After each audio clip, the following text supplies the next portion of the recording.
What's going on, everyone? Welcome to another exciting episode of ForneverWorld. In today's episode, we've got some stories to talk about. In case you aren't subscribed, you definitely should do so. Subscribe down there, hit the bell to get all notifications. That way you'll always be notified and get the ForneverNews. I got all the scoop. Definitely subscribe, hit that bell, and enjoy. Okay, people, so this one is going to be just a little bit longer than the usual, but I wanted to make sure that I brought you guys the utmost amount of information, and there's just a lot of stories going on, including stories that are going to be even included in this one after the initial filming. So I hope you guys enjoy. It's going to be a long episode of ForneverNews, but I think you guys have been, for the most part, appreciating that. I'm trying my best to give you guys the best quality content I possibly can, with all the facts that I possibly can find on each story, and yeah, also entertaining because I give my opinion in there from time to time as well. And without further ado, people, before we jump into everything, let's get a word from our sponsor for today. Okay, people, it's time to end your boredom. It's time to hit up some of the most challenging raid bosses you could find out there in a little game known as Raid Shadow Legends,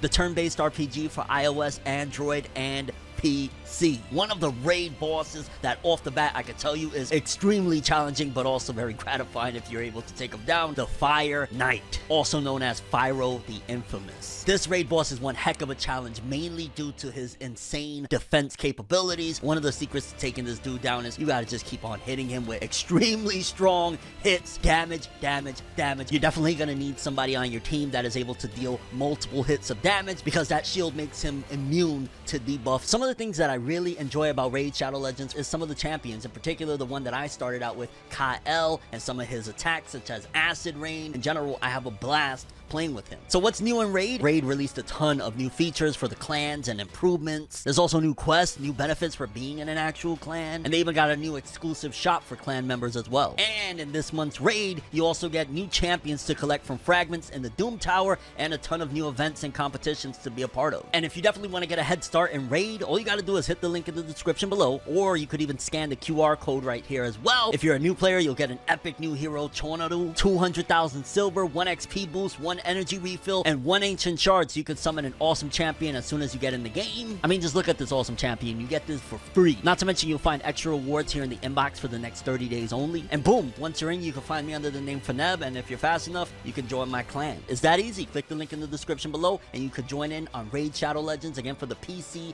iOS, Android. It'll also be the pinned top comment of this video. Okay, people, so for starters, we got a major announcement regarding Mashle.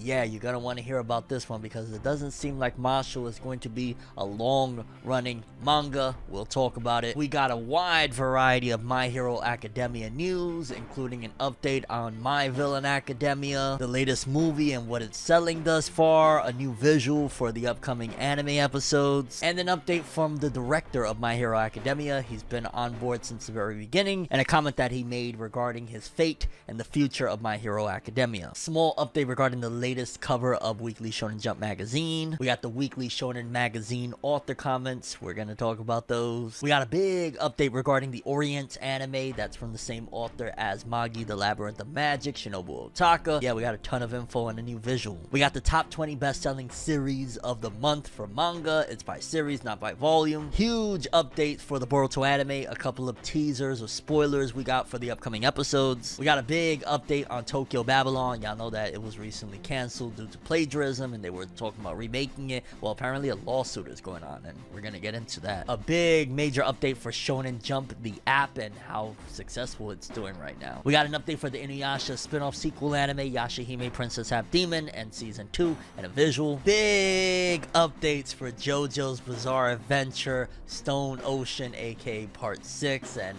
we got a trailer to talk about. We got a lot of JoJo greatness, mate. Major update regarding the Berserk series and the manga moving forward, the next chapter. Yes, despite Kentaro Miura passing away, seems as though there's going to be more Berserk, at the very least one more chapter, but yeah, we're going to talk about it. An update regarding the manga Blue Lock and the anime future for it. An update on Blue Box and the success that it's having. A big update for the Terraformars manga. Wow, I never thought I'd hear about that one again. Small update for Shaman King and it finally hitting the West. The new anime, that is. Small update for the director of of Black Clover and something he recently said at Crunchyroll Expo, and a big interview that was released with the creator of Dragon Ball Super, or one of the authors, or the author of Dragon Ball Super, Toyotaro, and a few tidbits that he said regarding the recent arc and him working with Toriyama and a whole bunch of cool stuff that we're going to get into. And yeah, people, those are the stories we have for today, so without further ado, let's jump into another exciting episode of ForneverWorld,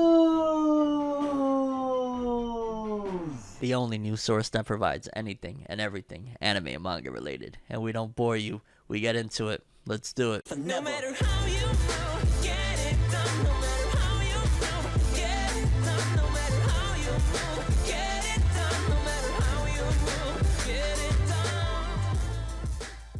Okay, people, so first up, a huge update for the series Mashle, Magic, and Muscles. It is a newer title in Shonen Jump, about 70-something chapters as of the recording of this video. And yeah, according to the author, the series is already halfway done, if not over that mark at this point, based on this comment that we're going to read right now. In the 7th volume of Mashle, Magic, and Muscles, Hajime Komodo, the author, revealed that his manga is halfway through, and the 8th volume will be out October 4th, and the series has 2.1 million copies in circulation for the first 7 volumes. That's insane, because if we're 70-something chapters in, I'm imagining that the 7th volume, because they got volume 8 coming out in October, might be in the late 60s, so this manga is going to be probably less than 150 chapters at max. I mean, granted, we've seen in the past, authors have said this, I believe Masashi Kishimoto said Naruto was only supposed to be like 10 volumes, and Eiichiro Oda, creator of One Piece, said it was only going to go for 5 years, so who knows what could happen. Mashle could have an anime, and it could blow up and become like the biggest thing since sliced bread, and he'll be like, oh, never mind, I got some crazy inspiration. But that's kind of crazy, considering Mashle is one of the next up in Shonen Jump. That and Elusive Samurai, as I discussed in a recent video, are some of the big dogs that are about to come and take over once they get their anime adaptation. So to hear that, you know, Hajime Komodo is talking about that this series is already halfway through, that's insane. It's over halfway through at this point, because the volumes are a little bit behind the weekly chapters. Like, that is nuts. But yeah, there's a huge possibility that Mashle, Magic, and Muscles, if that's the case, will probably end within the next year and a half max, unless again things change, which I wouldn't be surprised. Like, Mashle, Magic, and Muscles seems like the type of series that could blow up. It has a lot of remnants of like One Punch Man and a lot of elements that actually could work if it gets a proper adaptation, so we'll see how things go. But as it stands right now, Mashle, Magic, and Muscles halfway through. Crazy. Moving forward, we got a ton of stories regarding My Hero Academia. For starters, we seemingly got confirmation, which I'm happy to hear, but also unhappy to hear at this point,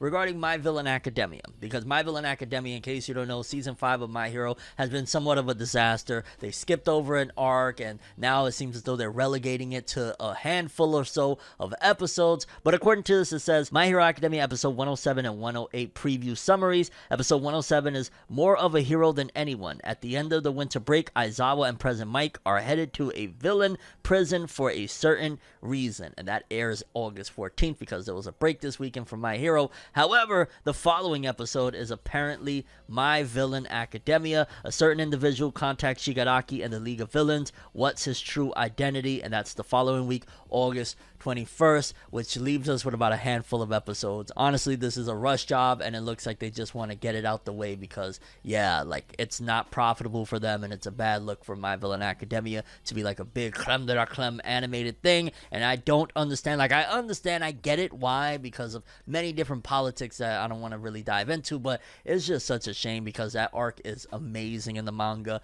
I hope they do the best they can with it, considering the amount of episodes they have to adapt, which I don't even understand why they're doing that Aizawa and President Mike episode. Like, we could have jumped into My Villain Academia ages before all of this. Even that episode in particular could have jumped straight into it. Why are they... I feel like they're just doing a lot of setups as well for next season. Like, they just want to blaze through this for whatever reason. As I've said before, check all the videos, I've talked about this at this point. It seems like they don't care about My Villain Academia, and they're relegating into like, hey, it'll be a banging finale that will rush through and shit. But this could have been, honestly, if you wanted to extend something, this should have been extended. Instead of having that Class 1A versus 1B extended and all of this other shit that I genuinely wasn't interested interested in, we could have had this. We could have had a full-on 12 episodes. Again, I understand they're catering to the East. The East don't really rock with the villains like that, but ultimately, I would have preferred it to be that way. I would have preferred to have training episodes, because there's some certain stuff with Shigaraki that you could have had an episode or two alone dedicated to him training. So we're going to wait and see. But yeah, it seems as though My Villain Academia is going to be coming the end of this season with the last handful or so of episodes. We also have some more My Hero Academia news, this time regarding the film, because according to this, it says My Hero Academia World Heroes Mission, it debut on its first day with over $3 million.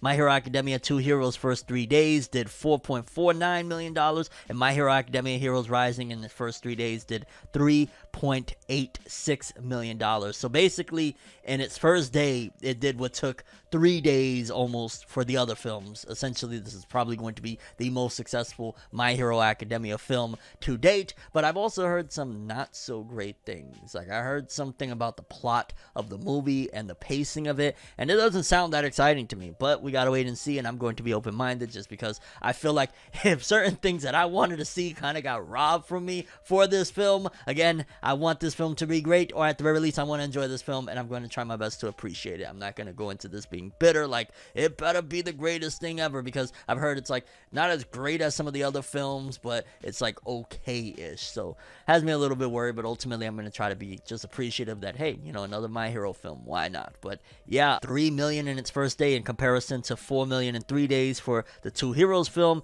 and 3.8 million in 3 days for Heroes Rising, which Heroes Rising, I really like that film, so we gotta wait and see. I wonder when we're gonna actually get that film here in the West. If it's like August coming out over in Japan, maybe October, November-ish, we might see it over here. Who knows? Then we also got a new visual for the My Hero Academia Season 5 anime. It says, new key visual for My Hero Academia Season 5 revealed, and it's of Aizawa and Present Mike, and we already spoke about that episode, and it's for the August 14th episode. And again, it's like, okay, cool. I'd rather have seen Shigaraki in the League of Villains. I don't care. Call me bitter when it comes to that. I'm going to be insistent. Like, yeah, I don't. This should have been in the next season. What are you doing? And lastly, something interesting from somebody that works on the My Hero Academia anime, if I'm not mistaken. It's a director or a scriptwriter. It says, Yosuke Kuroda aims to write the anime script for My Hero Academia until the manga ends, according to a recent interview. Initially, he aimed to do it until episode 100, but now that the manga is in its final arc, he aims to do it until the end. So essentially, the scriptwriter, who I'm imagining it's not his calls for all these skips in season 5, he's just, you know, tasked with, hey, here's what the story is going to basically be about for this episode, go write that shit. He wants to stay committed. That's pretty freaking awesome to have somebody. So it's like, you know, any mistakes that might happen continuity wise ain't gonna happen, because this dude has been dedicated from script 1 till now. So shout outs to this dude, Yosuke Kuroda. Am I saying it right? Yeah, Yosuke Kuroda. Shout out to that dude. He's gonna stick to the end, well, seemingly the end, because again, a lot of people are hoping for a big time skip, which I think a big time skip is still possible, but I don't know, the way they're acting like it's about to really end. But then we also had that interesting announcement of like a My Hero movie every year for the next 10 years, so again, who knows? And that's all of the My Hero Academia news. I know that was quite a bit, but yeah, wanted to cover everything that I've seen this week. Then I kind of made a whole video on this, so I'm not going to stay on this too long, but the recent issue of Weekly Shonen Jump magazine had a very interesting cover where it had like all the cast of every character, main character from, you know, Weekly Shonen Jump magazine's manga, and it had Luffy, Senku, Yuji, Deku, Asta, all of the main characters there, and myself included, and some people as well have stated that kind of was a little interesting to see that Asta was standing back, but yeah, that caused a lot of controversy, so I'm not going to stay on this topic for too long. Just in general, it's a cool cover nonetheless, and also seeing Ichigo there in the corner for the, you know, one shot of Bleach, like, really cool cover in general, but yeah, Black Clover for the win, no matter what. Next up, we got the Weekly Shonen Magazine author comment. Starting it off, we got Nakaba Suzuki, author of The Seven Deadly Sins and now The Four Nights of the Apocalypse. He said, the fax machine in my house isn't looking too good. I can't lose the only means of communication I have. What? Why would that be the only means of communication you have? Like, don't you have a cell phone? Maybe he means only communication he has with like the editorial staff at Jump. Maybe that's how they transfer things back and forth, but that's very weird. Why would that be your only means of communication? Like, imagine the only way you could talk to a dude is be like, yo, hit me up, I bet, and you hit a fax machine. How's your day been?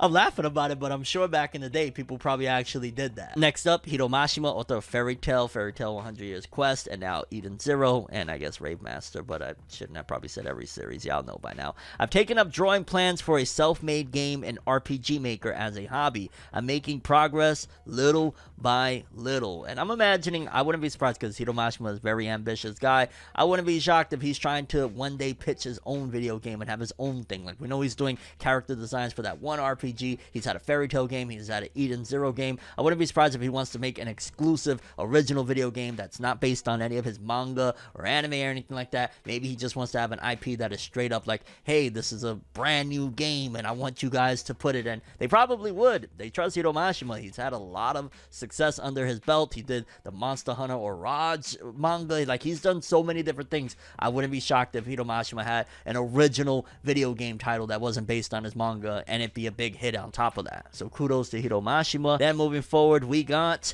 Atsushi Okubo, author of Fire Force and formerly Soul Eater. I'm looking forward to when the Steam Deck will be on sale. It got me curious to how much easier it'll be to play games on it. I'm actually interested in that as well, to be able to PC game on the go. So yeah, I might actually pick that up myself, just keeping it real. Like, that sounds interesting. Shout outs to Atsushi Okubo. Pretty interesting stuff. Then we got Ken Wakui, author of Tokyo Revengers. My second youngest son enjoyed the scene where Mikey dropped his daughter Yaki the most out of the entire Tokyo Revengers LA movie. I really want to see that because I love the Tokyo Revengers anime, so I'm sure the live action is probably going to be enjoyable as well, considering Ken Wakui doesn't stop. And I know usually author is going to be behind their work, but if it was a shitty film, he probably would have just kept quiet by now. Like, he wouldn't keep on every week raving about it. But you never know. Either way, shout outs to Ken Wakui and Tokyo Revengers. And lastly, George Morikawa, author of Hajime no Ippo, said, you can read Hajime no Ippo on Magazine Pocket now, basically promoting the digital version of Hajime no Ippo. Hajime no Ippo anime return when? I'm just saying, George Morikawa, what are you doing to us, fam? When? Nah, no, that's not your call. Either way, shout outs to George Morikawa and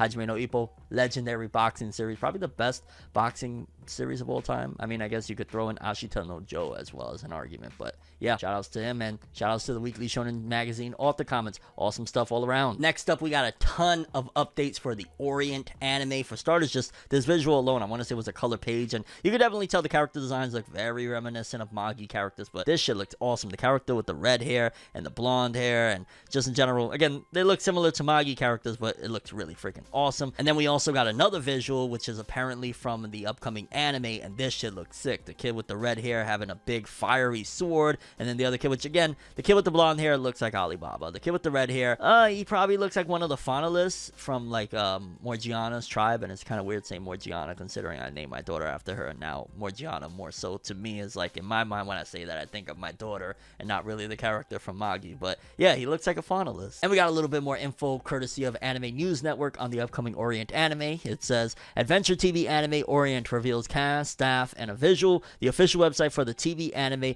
of Shinobu Otaka's Orient manga revealed the cast, staff, and a new teaser visual for the anime on Friday. Yuma Ichida will play Musashi, left in the visual. Okay, so the kid with the sword, with the flame sword, is Musashi, and I should know this, but it's been like years since I read the first couple chapters. In the anime, while Soma Saito will play Kojiro Kanemaki. On the right, the blonde-haired kid, Tetsuya Yanagisawa, Shattered Angels, High School DxD, Senran Kagura, is directing the anime. He directed those at ACGT Mariko Kunisawa. Oh, what the fuck is ACGT? I'm not familiar with that at all. So probably an upcoming new studio. And then Takahiro Kishida, one of the character designers, he did Bakuno, Haikyuu, okay. And then the musical composer did Flowers of Evil. But he did so it kind of balances itself out because he did the music on Fate Stay Night, Unlimited Blade Works, but then Flowers of Evil. And the anime will premiere in 2022 with Crunchyroll will stream the anime, so expect in 2022. I'm definitely going to talk about this one. I hope people rally behind it. Shinobu Otaka, very, very slept on mangaka. Magi was absolutely amazing, very, very deep, so many interesting concepts, like highly, highly invested in this one. I cannot wait. I actually been picking up the manga, even though I haven't been, keeping up to date with it. I think I got like the first 3 volumes, and yeah, can't freaking wait for this anime. But yeah, people, Orient anime, can't freaking wait. 2022, let's go. Next up, people, we got the top 20 best-selling series of manga for the month of July. Straight up from number 20 is Blue Exorcist with 208,000. 19, Black Clover, baby. Hey, Yay! 214,000. Always gotta give it its wins no matter. So top 20, that's really dope. We got Dragon Quest there. Kaiju number 8, 218,000. Kaiju been slaughtering though, man. We got Chainsaw Man number 12 there. And then top 10, we got My Hero 415. Attack on Titan still selling. Man, it's been over for a few months with a controversial ending. 431,000. That's not bad at all.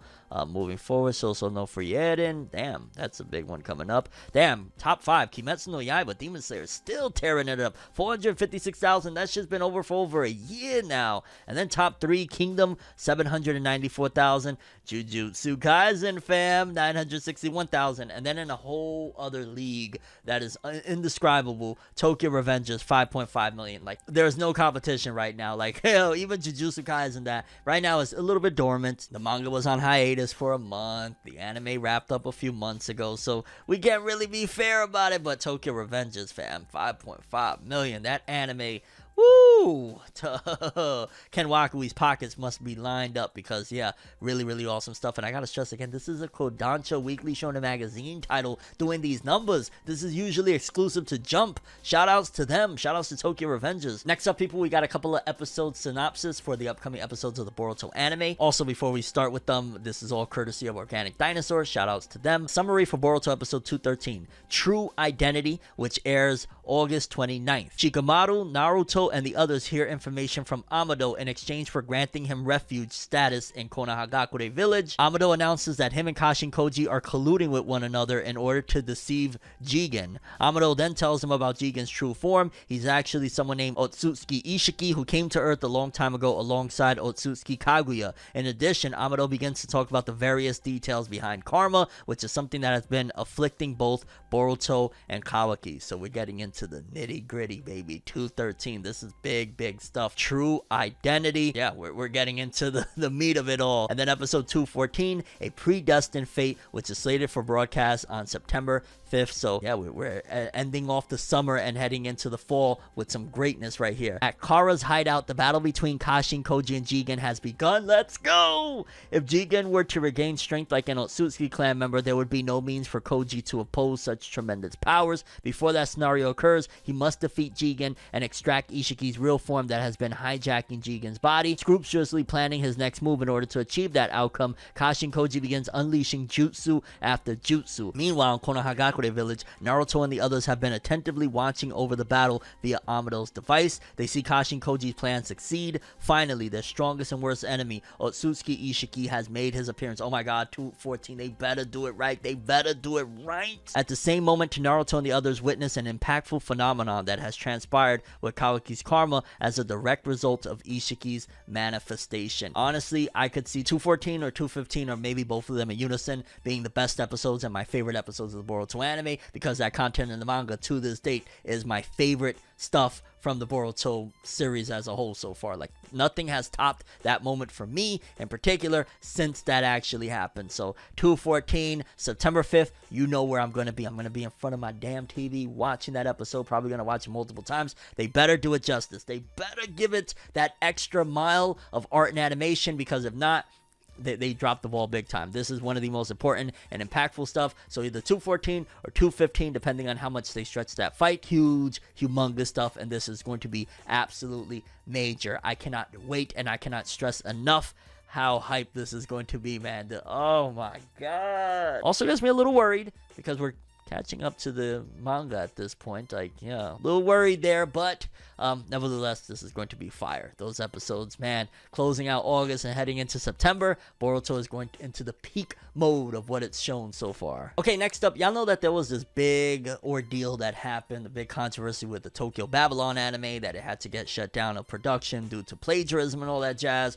Well, apparently a lawsuit is going on here. Let's read. Tokyo Babylon 2021 Studio Gohan sues King Records for 450 million yen over canceled anime. The anime studio Gohan filed a legal complaint in the Tokyo District Court on Tuesday against the entertainment company King Records for non-payment of about 450 million yen, about $4.1 million, in the canceled production of the Tokyo Babylon 2021 TV anime. According to the lawsuit, Gohan's agreed to a contract with King Records to produce the anime and deliver 13 episodes by late last November. Wow, so they already made the whole thing. The production cost cost about $2.87 million and was slated to be paid in installments from December 2020 to August 2021. However, Gohan's claims the contract was unilaterally canceled in January after the first installment. Gohan's is suing not only for the remaining $2.5 million under the contract, but also for $1.57 million for episodes 14 and 21. According to the lawsuit, Gohan's and King Records had not yet formally signed a contract for these later episodes. King Amusement Creative announced Gohan's anime adaptation of Clamp's Tokyo Babylon manga last October and unveiled the character designs on November 19th. However, on November 20th, the staff received notice of possible plagiarism over the anime's costume design, specifically from a costume of the Korean girl group Red Velvet and a Volks doll outfit. The staff apologized in December for referencing costume designs for two characters from other sources without permission. The staff then delayed Gohan's anime from its planned April 2021 premiere before announcing its complete cancellation in March with an entirely new production planned. The production committee, which included King Records, cited an investigation which uncovered more examples of plagiarism and the resulting loss of faith in the production studio. So it's a tricky situation, right? Because while Gohan's is suing for the remaining amounts, the reason it got canceled was, I mean, they're the studio that did it, so ultimately the plagiarism kind of falls on them. So it's like, hey, we plagiarized, and you know, these 13 episodes are useless now, and even the following ones, because y'all don't have faith in us anymore, but we still want to get paid. I don't know, sounds to me like they're reaching. Sounds to me like they're just trying to grab that bag, and probably they're in trouble because, like, anime studios, they cannot afford a $4 or $5 million loss like that. They just can't. Like, especially the smaller ones, maybe like the big top dogs might be able to get by without that, but like ultimately they could possibly go bankrupt. This could possibly be the end of the studio Gohan's if they don't get paid. But again, it's like, am I obligated to pay you when the whole thing got canceled because of you and your mismanagement of, you know, watching out for the staff doing fucked up things?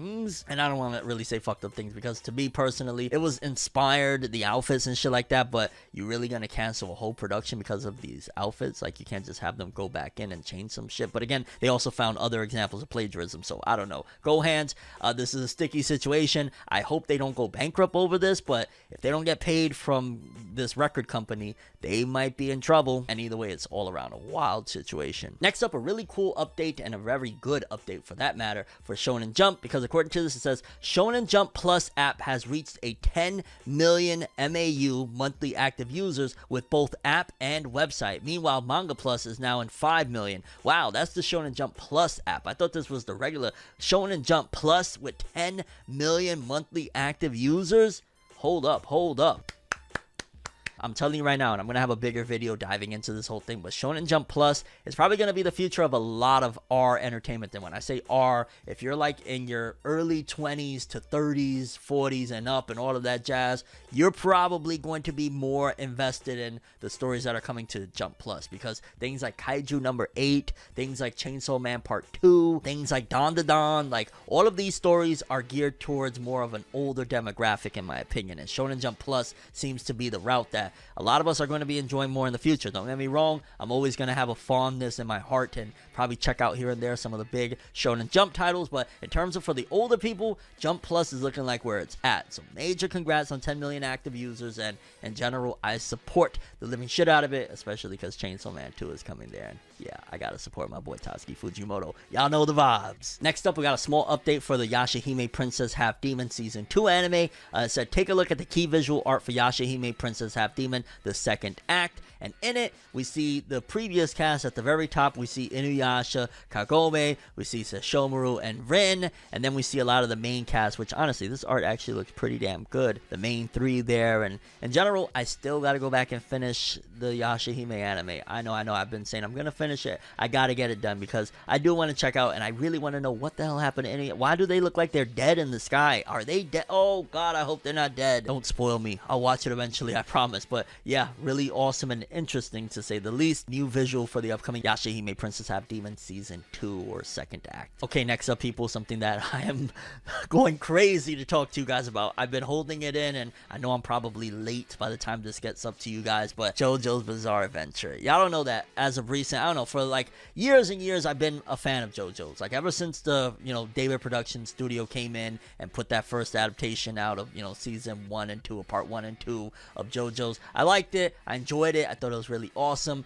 But as the years have gone by, and especially, like, I want to say it's been a couple of weeks now since I finished part 5, I don't know why, I'm just like a really big stan of JoJo's. Like, I really fucking love this shit so goddamn much. From the aesthetics, the characters, the story, all of it is just so freaking rich. So I was thinking, like, well, we heard part 6, you know, Stone Ocean's about to come out, so why not? And then, oh my god, they just dropped this trailer and this visual. For starters, right here we got JoJo's Bizarre Adventure Part 6 Stone Ocean anime new key visual, and in it, I don't know who any of these characters are, minus Jotaro all the way in the back, which I don't know how I feel about him losing all his muscle mass, but that was a different story. That's an art design, you know, art change from JoJo's from part, what was it, part 4, I think. In the middle of part 4, he just, or in the beginning of part 4, he just radically changed everything. And then Jolene Cujo, which, oh my god, is love at first sight. But then we were hit with a major bombshell, because we got a trailer, which the trailer looks phenomenal, apparently based on the trailer, because I'm not too familiar with the story of JoJo's part 6 and on. It seems as though Jolene is going to like a jail. Her name is Jolene Cujo. You see Jotaro in there. You see a bunch of new cast of characters and shit. But then we get this from Netflix. It says,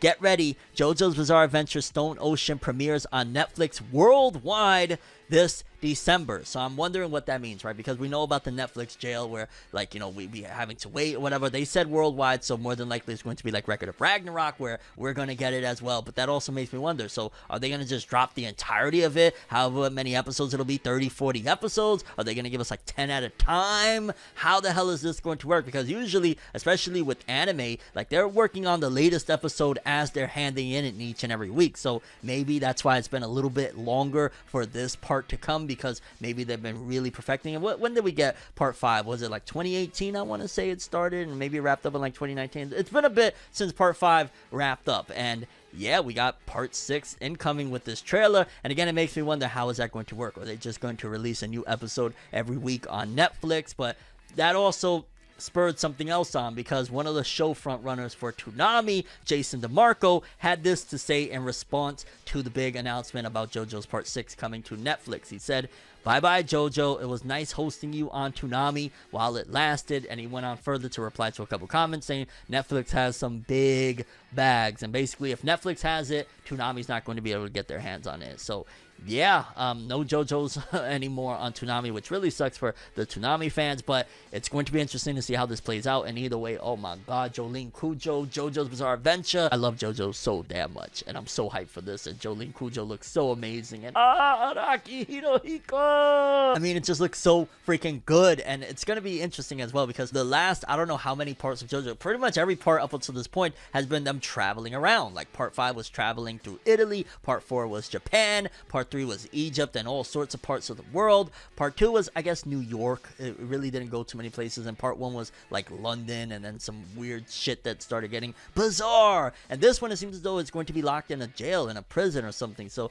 I'm curious how that's going to feel. And is it going to feel like a JoJo's part, like a true to blue JoJo's part? Because again, like, it's going to be inside of a jail. I don't know. I'm so fucking pumped though. Jolene Cujo, I can't stress enough. I can't wait. And the trailer looked just amazing. Art, animation, everything. It's just like, mwah. David Productions is truly the true savior to the JoJo's Bizarre Adventure franchise IP as a whole. And they even released some cool character designs of the characters from the upcoming season as well. We got Jotaro, which, again, I mean, his drip is absolutely insane. Like, he looks amazing, but I always felt a certain way of them changing, you know, the art style for, or Hirohiko Araki changing it to this less muscled up, which again, I know he was initially inspired by Fist of the North Star, and that's why parts 1 through 3 look like that, and then he just wanted to do his own thing. But yeah, it's crazy. Jotaro looks younger here than he looked in part 3. Wow. Next up, we got major news. According to this, it says the 364th chapter with color page of Berserk will be publishing in the upcoming Young Animal issue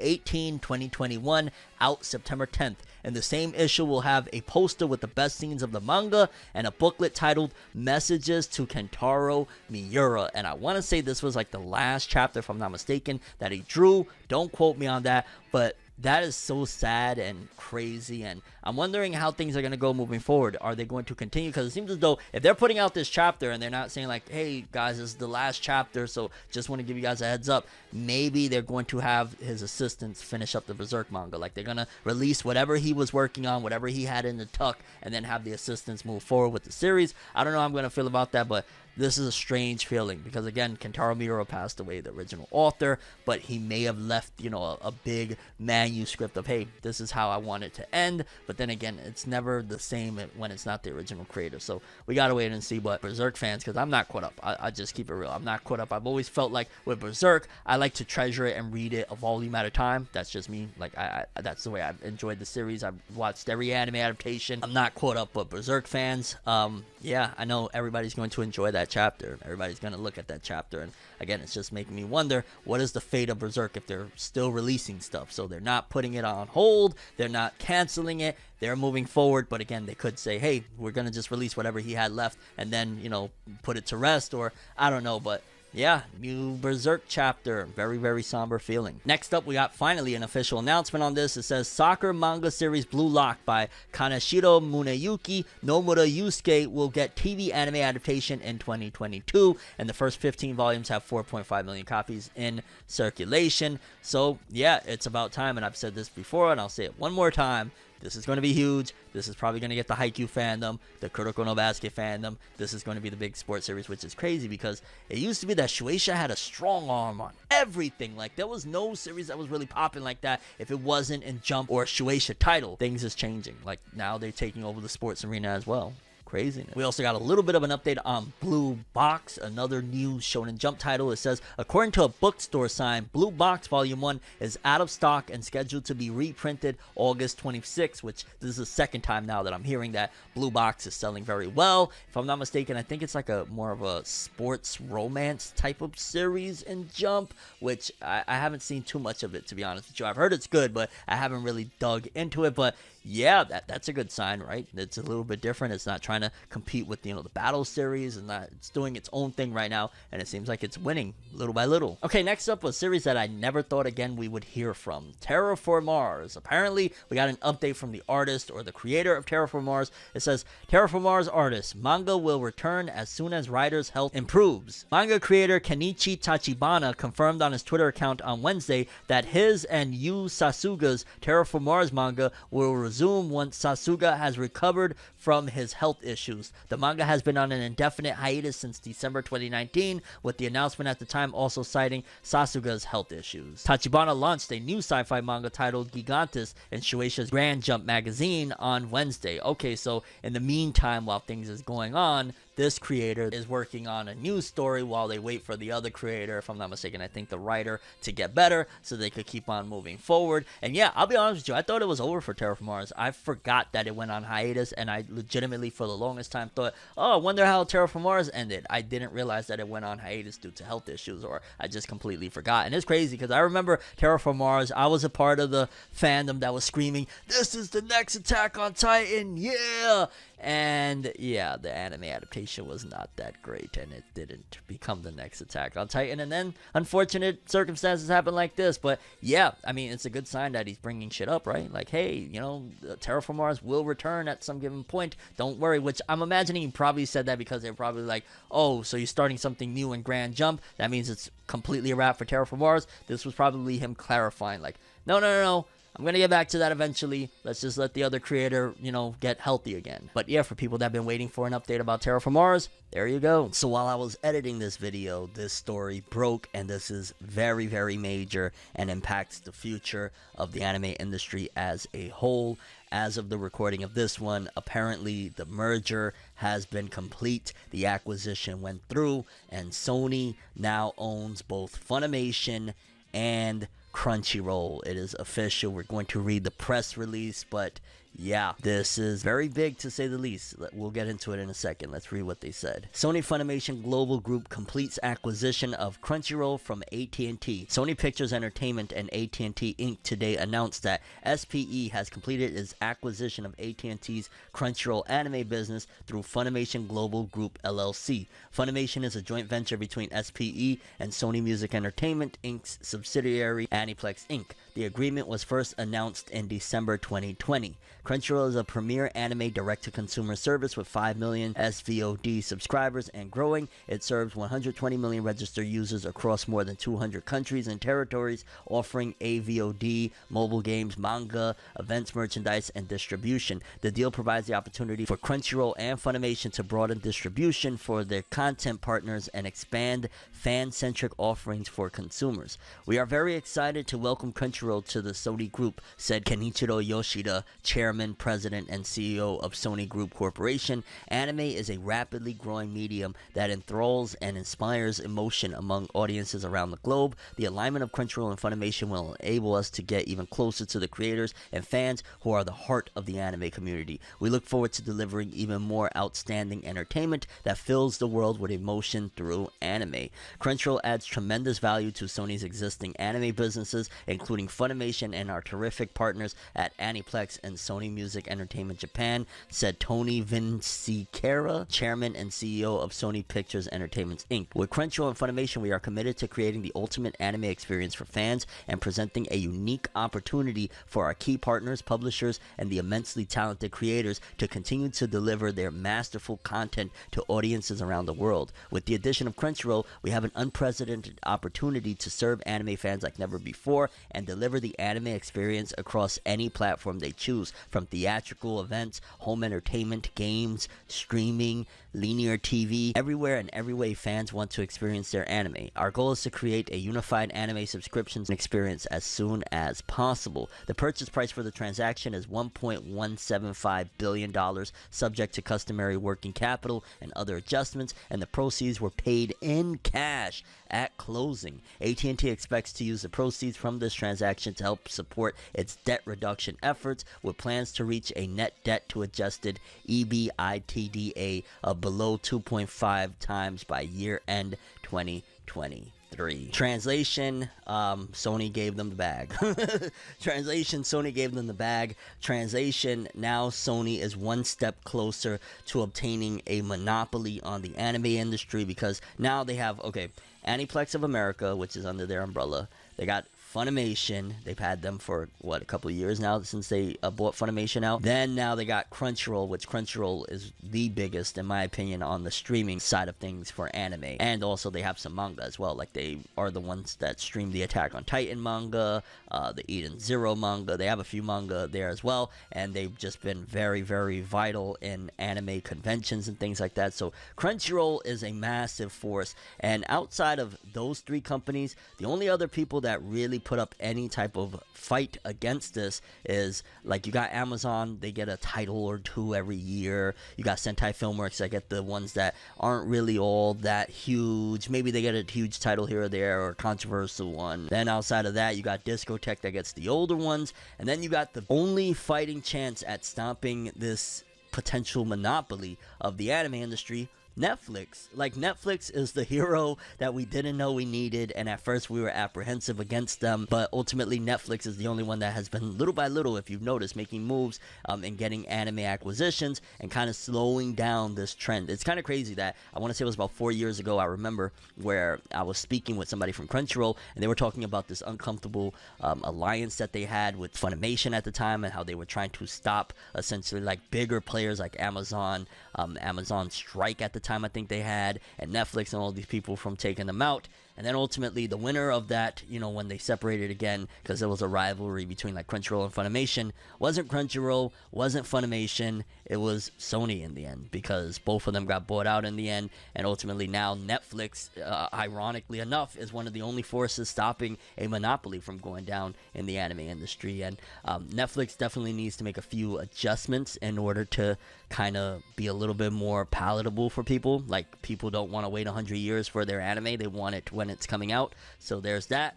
But yeah, as it stands right now, Sony has a stronghold on the anime industry. What does this mean? Because basically they said that they want to make a unified streaming service. More than likely that means that probably by year's end, if not by next year, we're gonna have Funny Roll or Crunchymation or something totally different. In general, maybe they might just rename everything, like get rid of Crunchyroll's name, get rid of Funimation's name, and just title it like the Sony Anime or something like that. I wouldn't be surprised. But I mean, I'm not, married to those names or anything like that. Those streaming services, it is what it is. What it's going to mean in the future is that potentially, depending on how the pendulum swings, prices may go up tremendously for these streaming services. Again, a monopoly is never a good thing, so anybody that wants to defend this and say, yo, this is a great thing for consumers, it's not. The more real estate Sony purchases in the anime space makes it even worse for the consumers. It's great for the execs, it's not great for us. I want to repeat that again. Sony purchasing more rights to the anime industry is not great for the consumers by any means, because let's just say they have a monopoly, right? Let's just say they defeat Netflix in the anime space and there's no other competition to stop them. They could put, we're going to make an ultimate streaming premium service of $120 a month. They can do that. If it gets to that point and nobody else is around to license anime and it's all Sony, they won. They can do whatever. You'll be paying cable premium prices for an anime streaming service. That is definitely in the realm of possibility. Don't mistake for a second that it's not. So we gotta wait and see how things play out. I'm going to try my best to be optimistic and say, hey, there's still enough competition that things won't get that bad where it's bad, reflecting to the consumers to the point where we're paying outrageous prices. But as it stands right now, the market has just completely changed. Sony owns Funimation, Crunchyroll, Aniplex of America, and the fate of the anime industry moving forward is a little bit uncertain, but hopefully they realize that anime and manga fans are very passionate about our stuff, and we're going to support, so there's no need to gouge our pockets, but we gotta wait and see. Either way, massive story. A lot of people were telling me to talk about this, and I didn't want to wait till the next episode. I wanted to include it for you guys now. Craziness. Sony owns a good chunk of the anime industry in the West. Wild. Next up, a small update for Shaman King, or a big one for that matter. It says Shaman King is now streaming on Netflix, listed for 13 episodes. So the first 13 episodes of the new Shaman King anime finally hit Netflix, and I'm mixed on what they've been doing lately. I've noticed Netflix has been taking a different approach, especially for longer series. Like, they have decided that we're going to just do like little drops like this, and I believe later on in the month we're getting the first 13 of Eden Zero, and they've had the Seven Deadly Sins, the final season, like the first 12 or 13 of those up there as well. And I'm like, I'm glad that you're giving us something and not making us wait till the end to get everything, but god damn, man, can we get at least a 20 pack? You know what I'm saying? 20 something. I mean, I know Eden Zero probably doesn't even have 20 episodes at this point, but I'm just saying, fam, only 13? Isn't Shaman King listed with like a big episode count, if I remember correctly? Like, it's gonna be really long. Why the hell are we only getting 13? I mean, I get it, but yeah, maybe I'm just being salty and greedy, but yeah, I'll probably be watching that tonight, actually. Moving forward, we got a small update from Crunchyroll Expo. They had a few people from the Black Clover anime over there at Crunchyroll Expo. They had, I want to say, the voice actor of Asta, alongside, I want to say, the director, if I'm not mistaken. And when talking about the future of the anime, basically what the director had to say is, if there is a continuation, I hope to see you all again. So even as it stands with people like, that actually worked on the show, nobody really knows if there's going to be a continuation. A lot of people like to say, no, it's just on hiatus. No, as it stands right now, the Black Clover anime is over. Like, there's a movie that is, on the way or whatever. But in terms of, like, there's no confirmation that it's returning. Like, if Black Clover tomorrow, Yuki Tabata said, I'm ending it, Studio Pierrot could decide to never again bring it back. Like, I mean, look what happened with Bleach. It took 10 freaking years for the anime to return. You know what I'm saying? So there's a big possibility that Black Clover could never return. I get it that the anime caught up and all that jazz, but that doesn't mean anything. If they, let's just say 2 years from now, still don't want to bring the anime back, it won't come back. So even with people that work on the show, the staff are there saying that, yeah, I hope there's a continuation. I hope to see you all again. It's sad that, like, there's no confirmation. And yeah, it's unfortunate, but hopefully we get to see it again, especially that film. Like I said before, I'll tell you again, support that film when it comes out if you want more Black Clover anime. Support that movie. It's the only way we're ever going to see the return of our people. And get the remainder of this whole Spade Nation Dark Triad arc completed. Okay, people, and lastly, we got an interview from Toyotaro. He was interviewed on the Dragon Ball website, and they actually had English subtitles, and I took a couple of notes of, for the most part, what I thought was like some intriguing and interesting information from the interview, because he talked about the Granola the Survivor arc and a few tidbits of working with Toriyama. For starters, one of the things he said is Granola the Survivor was his idea to begin with, so he had like a whole bunch of different ideas, and he pitched this one, and this was the one that was selected. So he came up with Granola the Survivor. He came up with the Granola character design as well. Toriyama added the heaters into this one. I think he came up with the designs for the heaters, but Toriyama came up with the idea for the heaters to be in the story. Also, Toyotaro initially sent in the draft of like his idea of Granola, and then apparently Toriyama made it amazing. He made his changes and made it special and amazing. So again,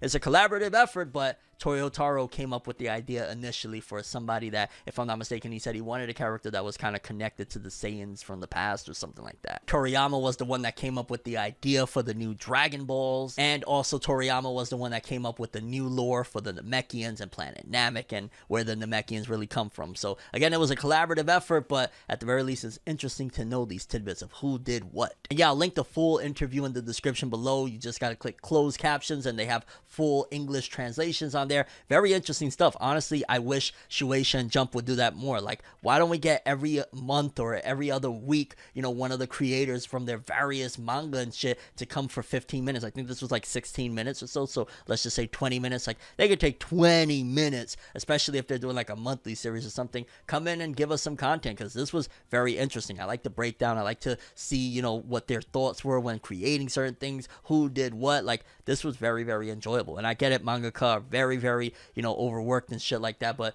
I'm sure they'd enjoy a good break of just, hey, let me just sit down and talk about this shit and not have to be sitting there hunched over drawing. But yeah, fascinating interview. I definitely recommend checking it out. Toyotaro talking about Granola the Survivor arc and the latest volume and the latest stuff with even Vegeta. And yeah, people, those are the stories we have for today's episode. I'm curious what you guys think. Mashle, Magic, and Muscles being halfway over. All of the My Hero Academia news from My Villain Academia being confirmed for this season. The movie sales, how it's doing in the box office. The new visual for the upcoming episodes with Aizawa Present Mike. The scriptwriter of the anime wanting to see it all the way through to the end. The latest cover of Shonen Jump magazine. The weekly Shonen magazine author comments. The Orient anime and all the info we got thus far. The top 20 best-selling series of the month of July. The Boruto amazing spoilers that we got for the upcoming episodes of the anime. The Tokyo Babylon lawsuit that's coming about. Shonen Jump Plus having 10 million active users. The Yashahime Princess Half Demon second half visual. All of the amazing and very interesting and worrisome at the same time JoJo's Bizarre Adventure Stone Ocean aka Part 6 Jolene Cujo info. The new Berserk chapter. Blue Lock getting an anime. Blue Box selling very well. Terraformars manga update. Shaman King dropping the first 13 episodes on Netflix finally. The Black Clover director talking a little bit about the fate of the anime or lack thereof. And Toyotaro from Dragon Ball Super, his interview talking about the Granola the Survivor arc. And your thoughts on any of the stories we covered in today's episode. But that's all I have for this one. Thanks for watching. Hope you enjoyed. If you liked anything I had to say or enjoyed the video, drop me a like. I'd greatly appreciate it. And if you want more from me, make sure to subscribe. Follow me on Twitter, Instagram. Hit that bell to get all notifications. And if you want to follow any of my other social media, links are in the description below. I'm ForneverWorld, and as always, people, have an awesome day. And remember the golden rule. Anime and manga are life, boy. Have an awesome day. Peace in, and you guys just watched another episode of Forever News. Have an awesome day.